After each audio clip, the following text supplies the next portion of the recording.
በመጀመሪያ እግዚአብሔር ሰማይንና ምድርን ፈጠረ። ምድርም ባዶ ነበረች፣ አንዳችም አልነበረባትም። ጨለማም በጥልቁ ላይ ነበር፣ የእግዚአብሔርም መንፈስ በውኃ ላይ ሰፎ ነበር። እግዚአብሔርም ብርሃን ይሁን አለ፣ ብርሃንም ሆነ። እግዚአብሔርም ብርሃኑ መልካም እንደሆነ አየ። እግዚአብሔርም ብርሃንና ጨለማን ለየ። እግዚአብሔርም ብርሃኑ ቀን ብሎ ጠራው፣ ጨለማውንም ሌሊት አለው። ማታም ሆነ ጠዋትም ሆነ አንድ ቀን። እግዚአብሔርም በውኆች መካከል ጠፈር ይሁን፣ በውኃና በውኃ መካከልም ይከፈል አለ። እግዚአብሔርም ጠፈርን አደረገ፣ ከጠፈርም በታችና ከጠፈር በላይ ያሉትንም ውኆች ለየ። እንዲሁም ሆነ። እግዚአብሔር ጠፈርን ሰማይ ብሎ ጠራው። ማታም ሆነ ጠዋትም ሆነ ሁለተኛ ቀን። እግዚአብሔርም ከሰማይ በታች ያለው ውኃ በአንድ ስፍራ ይሰብሰብ፣ የብሱም ይገለጥ አለ። እንዲሁም ሆነ። እግዚአብሔርም የብሱን ምድር ብሎ ጠራው፣ የውኃውን ማከማቻውንም ባሕር አለው። እግዚአብሔርም ያ መልካም እንደሆነ አየ። እግዚአብሔርም ምድርን ዘርን የሚሰጥ ሣርንና ቡቃያን በምድርም ላይ እንደ ወገኑ ዘሩ ያለበትን ፍሬ የሚያፈራውን ዛፍን ታብቅል አለ። እንዲሁም ሆነ። ምድርም ዘርን የሚሰጥ ሣርንና ቡቃያን እንደ ወገኑ ዘሩም ያለበትን ፍሬን የሚያፈራ ዛፍን እንደ ወገኑ አበቀለች። እግዚአብሔርም ያ መልካም እንደሆነ አየ። ማታም ሆነ ጠዋትም ሆነ ሦስተኛ ቀን። እግዚአብሔርም አለ፣ ቀንና ሌሊትን ይለዩ ዘንድ ብርሃናት በሰማይ ጠፈር ይሁኑ፣ ለምልክቶች፣ ለዘመናት፣ ለዕለታት፣ ለዓመታት ይሁን። በምድርም ላይ ያበሩ ዘንድ በሰማይ ጠፈር ብርሃናት ይሁኑ። እንዲሁም ሆነ። እግዚአብሔርም ሁለት ታላላቆች ብርሃናትን አደረገ፣ ትልቁ ብርሃን በቀን እንዲሰለጥን፣ ትንሹም ብርሃን በሌሊት እንዲሰለጥን፣ ከዋክብትንም ደግሞ አደረገ። እግዚአብሔርም በምድር ላይ ያበሩ ዘንድ በሰማይ ጠፈር አኖራቸው፣ በቀንም በሌሊትም እንዲሰለጥኑ ብርሃንንና ጨለማን እንዲለዩ። እግዚአብሔርም ያ መልካም እንደሆነ አየ። ማታም ሆነ ጠዋትም ሆነ አራተኛ ቀን።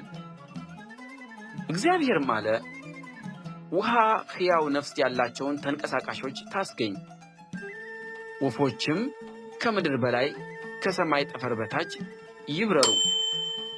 እግዚአብሔርም ታላላቆችን አንበሪዎችን ውኃይቱ እንደ ወገኑ ያስገኘቻቸውንም ተንቀሳቃሾችን ሕያዋን ፍጥረታትን ሁሉ እንደ ወገኑ የሚበሩትንም ወፎች ሁሉ ፈጠረ። እግዚአብሔርም ያ መልካም እንደሆነ አየ።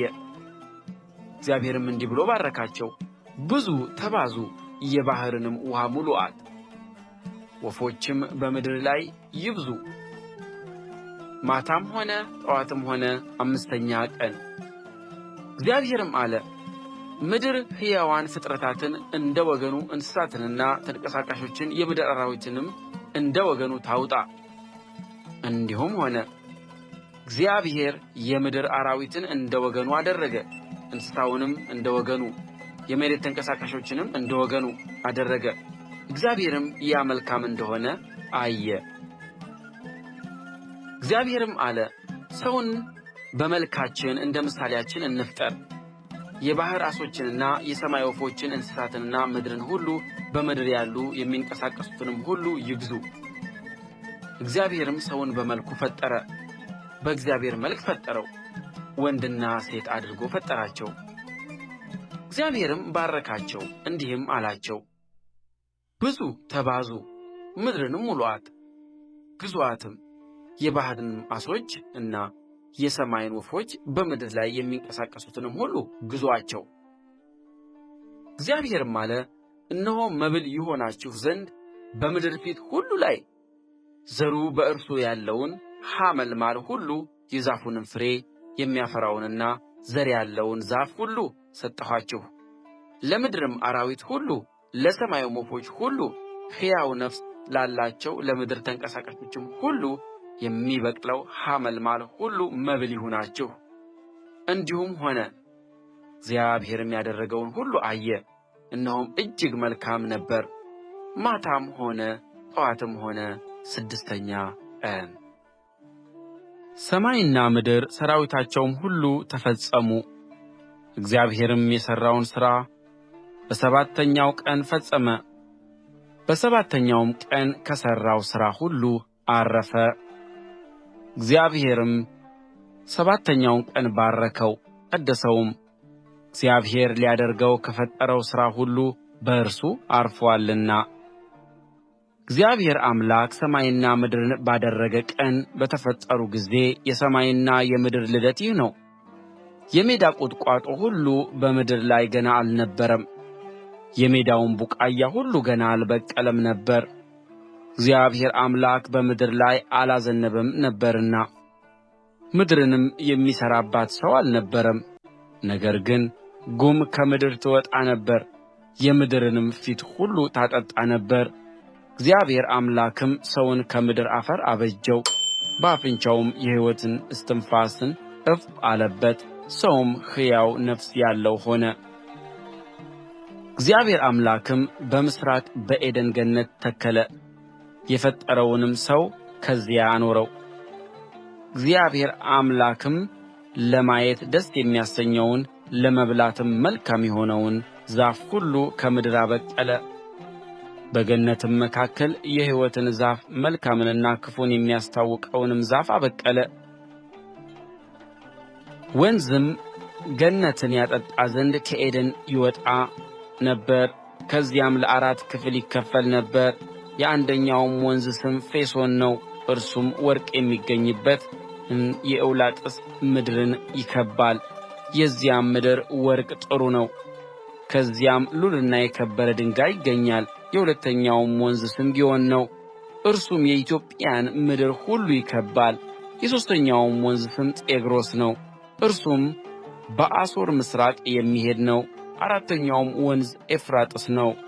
እግዚአብሔር አምላክም ሰውን ወስዶ ያበጃትም ይጠብቃትም ዘንድ በዔድን ገነት አኖረው። እግዚአብሔር አምላክም ሰውን እንዲህ ብሎ አዘዘው፣ ከገነት ዛፍ ሁሉ ትበላለህ፣ ነገር ግን መልካምንና ክፉን ከሚያስታውቀው ዛፍ አትብላ፣ ከእርሱ በበላህ ቀን ሞትን ትሞታለህና። እግዚአብሔር አምላክም አለ፣ ሰው ብቻውን ይሆን ዘንድ መልካም አይደለም፣ የሚመቸውን ረዳት እንፍጠርለት። እግዚአብሔር አምላክም የምድር አራዊትንና የሰማይ ወፎችን ሁሉ ከመሬት አደረገ፣ በምን ስም እንደሚጠራቸውም ያይ ዘንድ ወደ አዳም አመጣቸው። አዳምም ሕያው ነፍስ ላለው ሁሉ በስሙ እንደ ጠራው ስሙ ያው ሆነ። አዳምም ለእንስሳት ሁሉ፣ ለሰማይ ወፎችም ሁሉ፣ ለምድር አራዊትም ሁሉ ስም አወጣላቸው። ነገር ግን ለአዳም እንደ እርሱ ያለ ረዳት አልተገኘለትም ነበር። እግዚአብሔር አምላክም በአዳም ከባድ እንቅልፍን ጣለበት፣ አንቀላፋም። ከጎኑም አንዲት አጥንትን ወስዶ ስፍራውን በሥጋ ዘጋው። እግዚአብሔር አምላክም ከአዳም የወሰዳትን አጥንት ሴት አድርጎ ሠራት፣ ወደ አዳምም አመጣት። አዳምም አለ፣ ይህች አጥንት ከአጥንቴ ናት፣ ሥጋም ከሥጋዬ ናት። እርስዋ ከወንድ ተገኝታለችና ሴት ትባል። ስለዚህ ሰው አባቱንና እናቱን ይተዋል፣ በሚስቱም ይጣበቃል፣ ሁለቱም አንድ ሥጋ ይሆናሉ። አዳምና ሚስቱ ሁለቱም ዕራቁታቸውን ነበሩ፣ አይተፋፈሩም ነበር።